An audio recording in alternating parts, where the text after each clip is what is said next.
欢迎收听两人一桌播客，语音由 AI 生成，文字原创。哎，你刚才说那个大学的同学聚会，你去吗？我还在纠结，你知道那种感觉吧？就是有点不想去，但又不好意思不去。我懂，我现在看到群消息都有点焦虑，特别是那种大家都去的暗示。对，尤其是当你不知道别人现在混得怎么样的时候。好，我们差不多该开始了。好，这里是俩人一桌，一张桌子，两个人，我们聊点生活，聊点问题，不一定有答案，但一定要明白。今天这桌我们聊比较文化是不是在偷偷重塑我们，一个每天都在发生但很少被说破的问题：为什么我们越比较越觉得不够？说到比较，其实刚才提到的同学聚会就让我想到一个很有意思的现象，很多人参加聚会前会先刷一下同学的朋友圈，看看大家现在都过得怎么样。对，其实刚才提到的同学聚会就让我想到最近一次被成功人设刺到的经历。我有个大学同学在朋友圈发了一条动态，说他刚升了总监，配了张在会议室的照片，文案是感恩所有努力，终于等到这一天。这种内容很常见。关键是我点开他的主页，发现他最近一年都在发各种成功，年终总结被评为优秀员工，拿到了某知名平台的专栏作家身份，还去欧洲旅了个游。每一张照片都像是在说，你看我过得很好。然后你看了之后，我当时脑子里蹦出来的第一个念头是，我怎么还在原地踏步？明明我们毕业时间差不多，他现在已经是总监了，我还在纠结要不要转行。那种瞬间就像被什么东西扎了一下，很刺，但又说不出口。那个说不出口的部分可能才是最真实的。对，因为如果我承认我被刺到了，是不是说明我心胸狭隘？我是不是应该为他高兴才对？但你的真实感受是另一种。就是那种复杂的有点嫉妒又有点自责的感觉。而且最奇怪的是，我甚至不了解他现在的工作内容是什么，我的总监和他的是不是同一种级别，我就直接产生了一种我落后了的判断。这就是比较文化的第一个特点，它往往发生在信息不完整的情况下，你看到的只是它的标签，但看不到它背后的付出、代价，甚至它真实的处境。可是我又忍不住去比较啊，看到别人好就会下意识地拿自己衡量，这是不是人的本能？是本能，但被放大了。心理学里有个概念叫社会比较理论，说人天生会通过比较来评估自己，但关键是以前我们的比较范围是有限的，邻居、同事、朋友。现在呢，我们打开手机，比较的是全世界。对，而且我发现朋友圈越来越像一场成功展示会，升职要发，旅行要发，读书要发，健身要发，好像不发就等于没发生。我有个朋友做自媒体的，他告诉我一个很有意思的现象，他说他的粉丝更喜欢看成功的内容，比如我如何月入10万，我是如何从0做到100万粉丝，而那些我失败了，我很迷茫的内容，互动量通常很低。所以大家都在筛选自己生活中最光鲜的部分展示出来。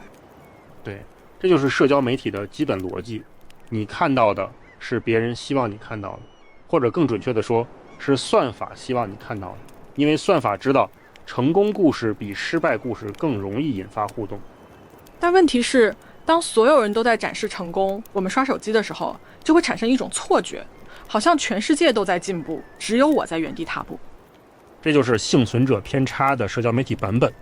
失败的人不会发朋友圈，迷茫的人不会晒成绩单，普通人不会主动展示自己的普通。所以你看到的是一个被严重扭曲的样本，一个只由成功者构成的世界。而且这种展示还会传染，我看到别人发，我也会想发，不发好像就等于我过得不好。你说的挺准的，这背后其实是一种隐形的压力，展示压力，它让你觉得不发朋友圈是一种缺席，一种在这个数字世界的失声。就像在一个聚会上，大家都在发言，你沉默着会显得格格不入。对，就是这种感觉。但有时候我真不想发，但又怕不发会被遗忘，或者被觉得最近是不是出什么事儿了。你看，比较文化不仅影响我们怎么看别人，还影响我们怎么展示自己，它重塑了我们的行为模式。而且我发现这种展示还有层级，比如晒旅行照，你要去的是不是网红打卡地；晒书，你读的是不是热门书；晒健身，你的姿势是不是够专业；好像连展示成功都有一套标准。这就是比较文化的升级版，它不仅让你比较结果，还让你比较展示的方式。你不仅要成功，还要以正确的方式成功。太累了，有时候我发完朋友圈，还会不断回头看有多少人点赞，谁点了，谁没点，然后就会想，是不是我这条发的不够好，是不是我选的照片不够吸引人。这里有个很有趣的心理机制，叫外部验证依赖。当你的价值感主要来自于外界的反馈时，你就会不断地去寻求这种验证。而社交媒体的设计恰恰是利用了这一点，它给你及时的可量化的反馈，让你像嗑瓜子儿一样，一颗接一颗的停不下来。嗑瓜子这个比喻太形象，但我有时候又觉得，是不是我想太多了？人家发朋友圈可能就是记录生活，没必要上升到比较文化的高度吧。你说的对，不是所有展示都是比较，但问题在于，当展示变成了习惯，当展示的内容被无意识筛选，当展示的数量和质量成了某种隐形的标准，它就从个人行为变成了文化现象。所以我现在的困惑是，我要不要继续发？发感觉在参与这场比较，不发又感觉被遗忘。也许问题不是发不发，而是为什么发。你是为了记录真实的生活，还是为了展示某种形象？你是为了分享快乐，还是为了获得验证？当你的动机更清晰，你的焦虑感可能也会降低。这就引出一个核心问题，我们看到的是剪辑人生。剪辑人生？对，就像电影有剪辑一样，社交媒体上的生活也是被剪辑过的。你看到的某个人的成功瞬间，可能是他拍了10张照片，修了半小时图，想了3条文案之后选出来最好的一条。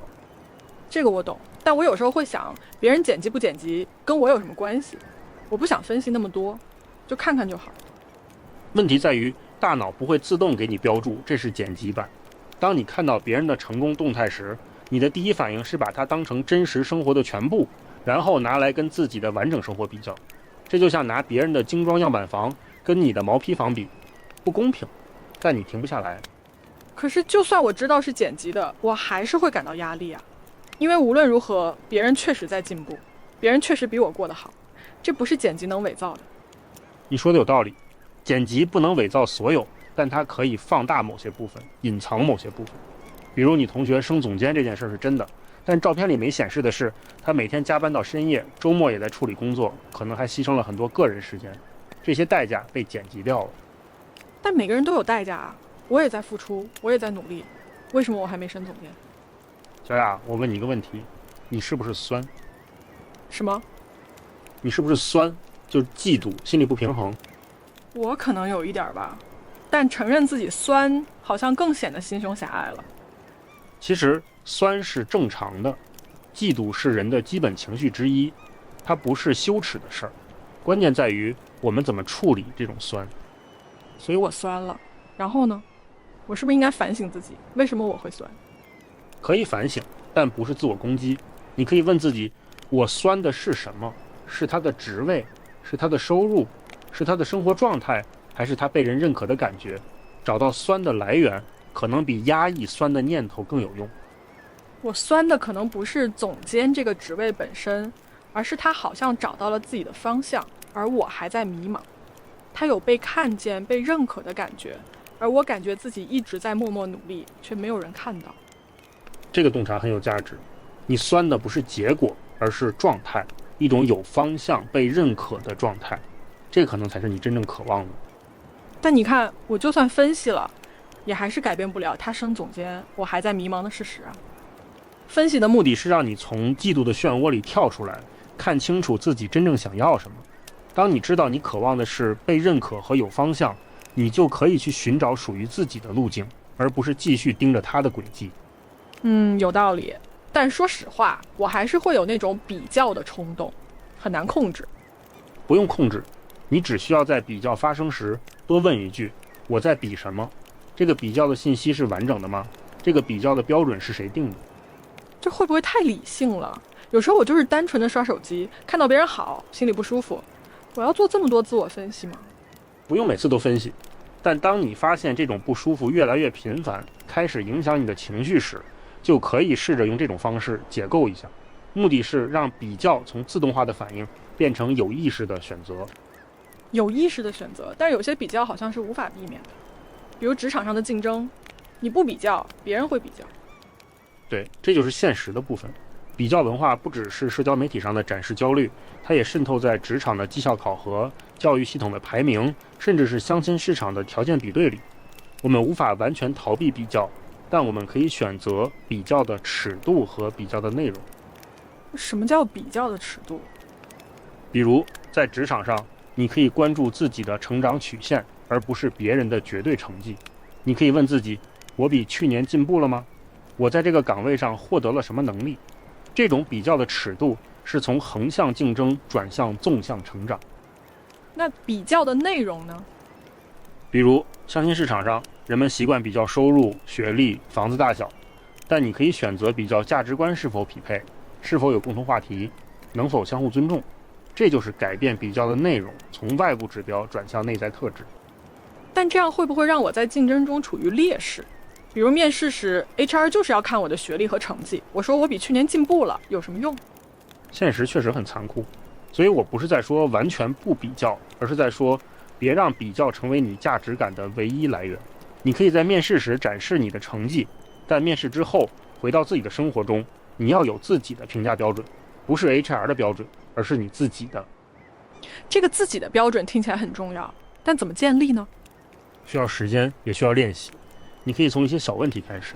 对我来说，什么是重要的？我真正享受的是什么？我愿意为什么付出努力？当你的答案越来越清晰，你就会发现外界的比较标准对你影响会慢慢变小。我感觉这需要很强的自我认知。是的，而自我认知恰恰是比较文化最容易侵蚀的东西。当我们不断被外界标准塑造时，我们会逐渐忘记自己最初的模样。说到这里，我想聊聊比较带来的那种羞耻感，就是那种我为什么做不到，我是不是不够好的感觉。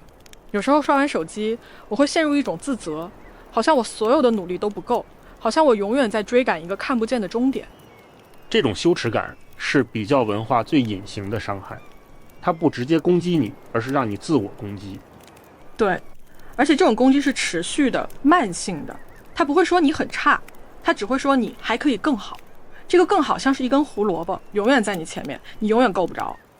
心理学里有个概念叫完美主义的陷阱，它不是追求卓越，而是恐惧平凡。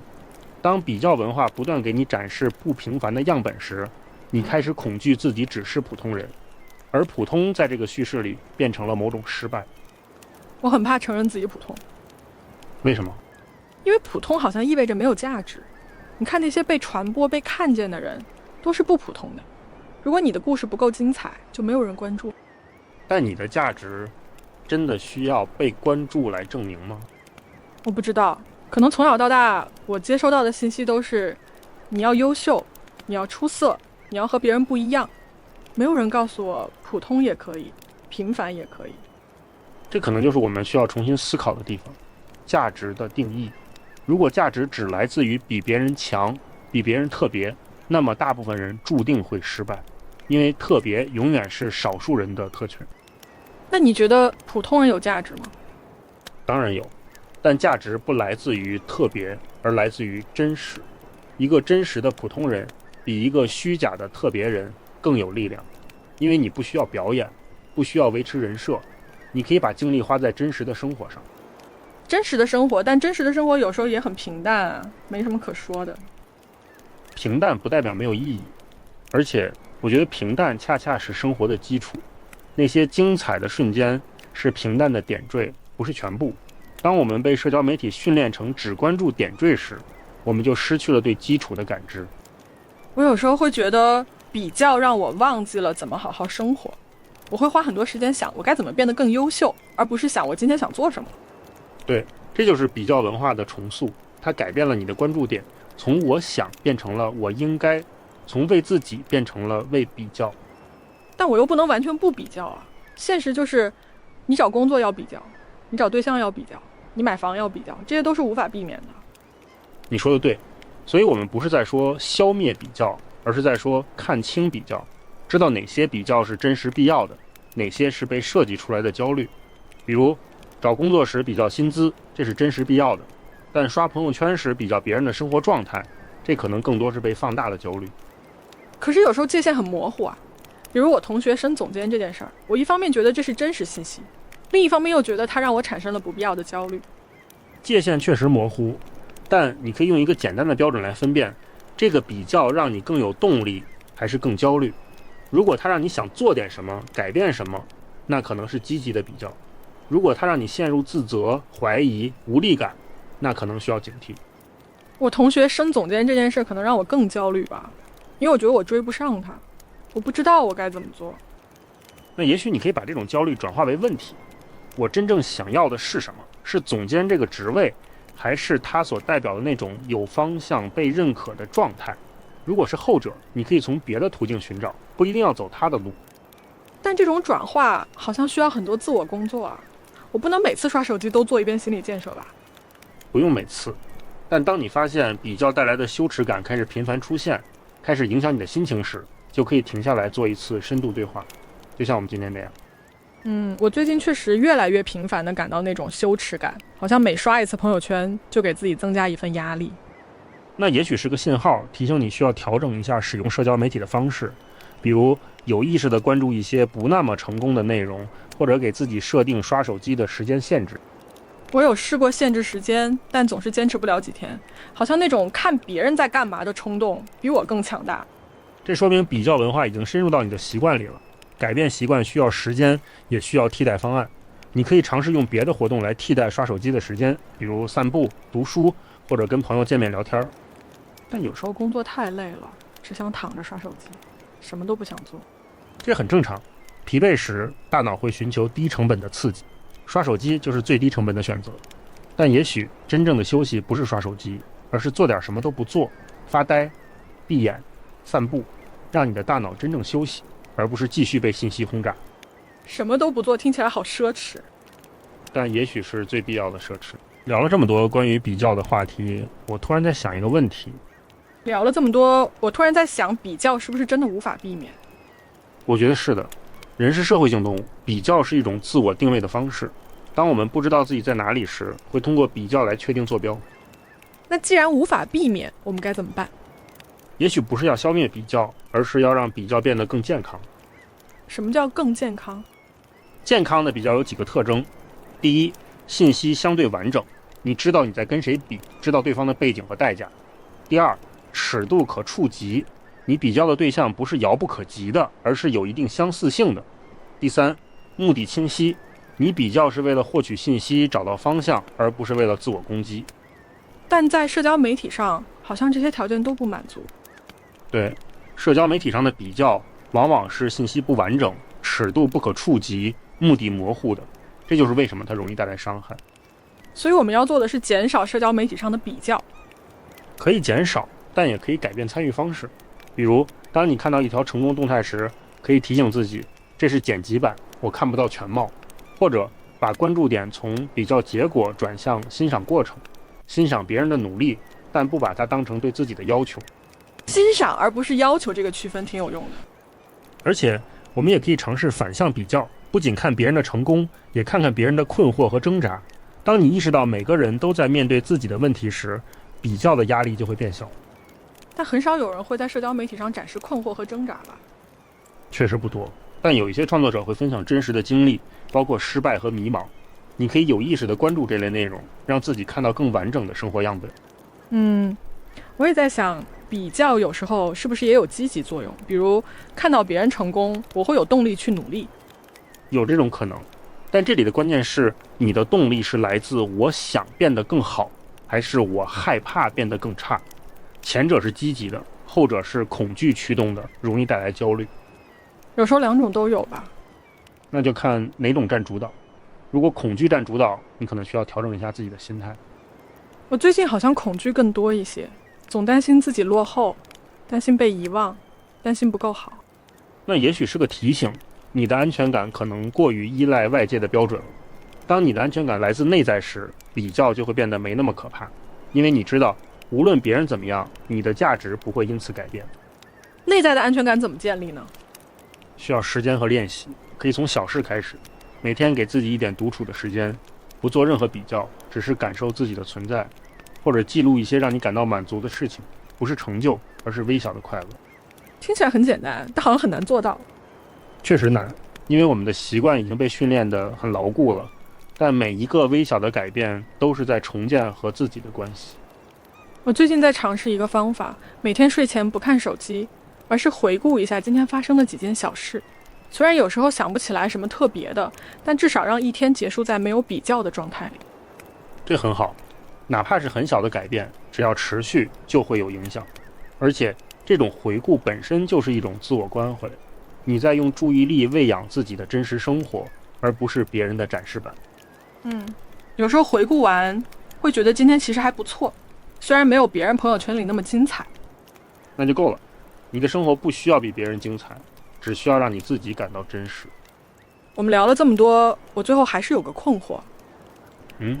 如果我们都在努力减少比较，都在建立自己的标准，那这个世界会不会变得太安静了？没有人展示成功，没有人传播进步，我们会不会失去某种推动力？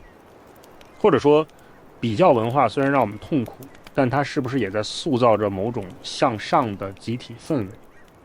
这真的是个好问题。也许比较文化不会消失，也不该消失。它既是一种压力，也是一种动力。关键是我们能不能在压力和动力之间找到属于自己的那个点。找到那个点，而这个问题可能没有标准答案，每个人都要在自己的生活里慢慢摸索。